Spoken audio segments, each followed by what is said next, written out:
सनातन धर्म को लेकर देश में सियासत का सिलसिला जारी है और इस बीच मध्य प्रदेश में भी सनातन धर्म के मुद्दे को लेकर बहस छिड़ चुकी है। आइए इसी पर बात करने के लिए हमारे साथ जुड़े हैं कांग्रेस प्रवक्ता स्वदेश शर्मा और बीजेपी प्रवक्ता डॉक्टर दुर्गेश केसवानी।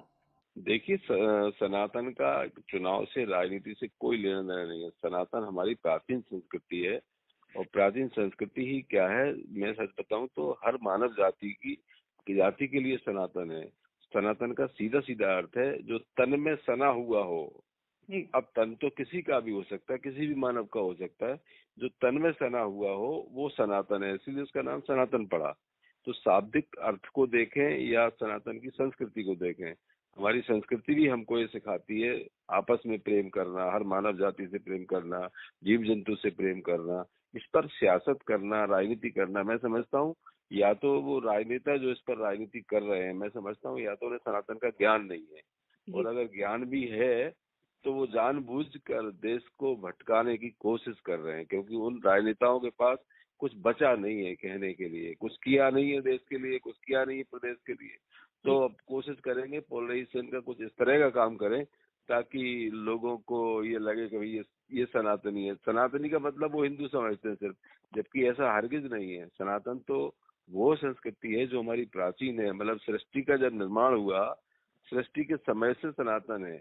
और ये जितने धर्म निकले हैं सनातन से ही निकले हैं, उसी की शाखाएं हैं। जितने भी जो धर्म आप देख रहे हैं सामने हैं, जो सनातन हमारी प्राचीन संस्कृति है। इसके बारे में मैं समझता हूँ इस पर राजनीति होना, इस पर बहस छिड़ना, तो जो राजनेता सनातन का अर्थ नहीं समझते, उन्हें सनातन के वो बयान दे रहे हैं, तो मुझे तो बड़ा हंसी आती है, बड़ा हास्यास्पद लगता है कि ये हमारे आध्यात्मिक गुरुओं की बात है, उनके चिंतन की बात है।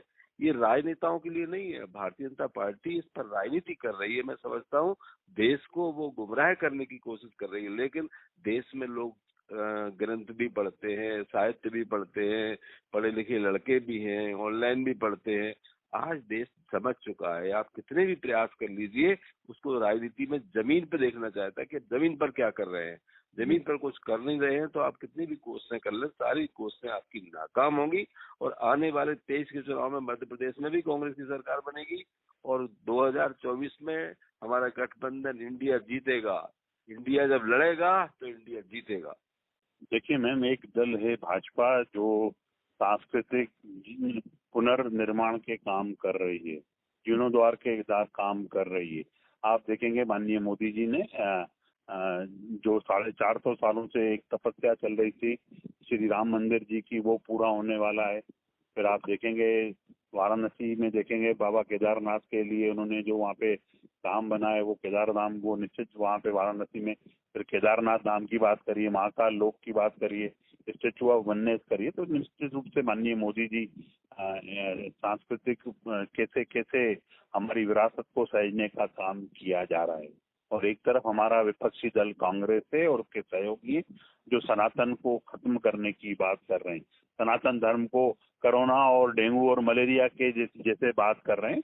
पर मैं आपके माध्यम से उनको चेताना चाहता हूं कि वो इस तरह का दुस्साहस, जब आक्रांता आए थे इस देश में, अकबर और जो ये जितने आक्रांता थे, उन्होंने मुगल जितने आए थे, वो सब नहीं कर पाए।